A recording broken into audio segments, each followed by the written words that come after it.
ಕನ್ಪುರ road ಕೊಡಿ. ಎಷ್ಟು? 36. 3 ರೂಪಾಯಿ ಜಾಸ್ತಿ ಆಗಿದೆಯಾ? ಯಾವಾಗಿಂದ ಜಾಸ್ತಿ ಆಗಿರೋದಾ?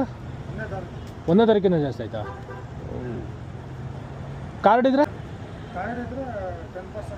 ನೋಡ್ರಪ್ಪ, ಇವಾಗ ಟೋಲ್ ನೈಸ್ ರೋಡಲ್ಲಿ ಓಡಾಡ್ತೀವಿ ಅಂದರೆ ಯಾವುದೇ ಥರ ಕ್ಯಾಶ್ ಇಲ್ಲ. ಸೊ UPI ಅಥವಾ ಕಾರ್ಡ್ ಇದ್ದರೆ ಮಾತ್ರ ನಾವು ಓಡಾಡ್ಬೋದು. ಕ್ಯಾಶ್ ಕೊಡ್ತೀವಿ ಅಂದರೆ ಯಾವುದೇ ಥರ ಅಲೋ ಮಾಡಲ್ಲ ಇವಾಗ. ಆ್ಯಂಡ್ ಜೊತೆಗೆ ಪ್ರೈಸ್ ಕೂಡ ಜಾಸ್ತಿ ಮಾಡಿಬಿಟ್ಟವ್ರೆ. ಸೊ ಮುಂಚೆ ನಾನು ಕನ್ಪುರ ರೋಡ್ ಹೋಗ್ತೀನಿ PES ಇಂದ ಅಂದರೆ 33 ರೂಪಾಯಿ ಇತ್ತು, ಇವಾಗ 36 ರೂಪಾಯಿ. 3 ರೂಪಾಯಿ ಜಾಸ್ತಿ ಮಾಡಿದ್ದಾರೆ. ಕೆಲವೊಂದು ಕಡೆ 5 ರೂಪಾಯಿ ಜಾಸ್ತಿ ಮಾಡಿದ್ದಾರೆ, ಕೆಲವೊಂದು ಕಡೆ 10 ರೂಪಾಯಿ ಜಾಸ್ತಿ ಮಾಡಿದ್ದಾರೆ.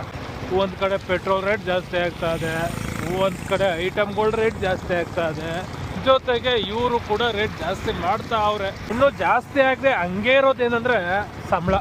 ಸೊ ಸಂಬಳಗಳನ್ನ ಮಾತ್ರ ಜಾಸ್ತಿ ಮಾಡೋಕ್ಕೆ 100 ಸಲ ಯೋಚನೆ ಮಾಡ್ತಾರೆ. ಆ್ಯಕ್ಚುಲಿ ಇದು ಜುಲೈ 1ನೇ ತಾರೀಕಿಂದ ಆಗಿರೋದು.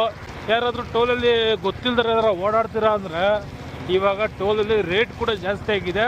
ಜೊತೆಗೆ ಕ್ಯಾಶ್ಲೆಸ್ಸು, ಓನ್ಲಿ UPI ಅಥವಾ ಕಾರ್ಡ್ ಇರಬೇಕು. 2 ವೀಲರ್ ಮಾತ್ರ ಜಾಸ್ತಿ ಆಗಿರೋದು ರೇಟು ಎಲ್ಲ ಗಾಡಿಗಳ್ದು, ಎಲ್ಲ 4 ವೀಲರ್ ಎಲ್ಲರದ್ದು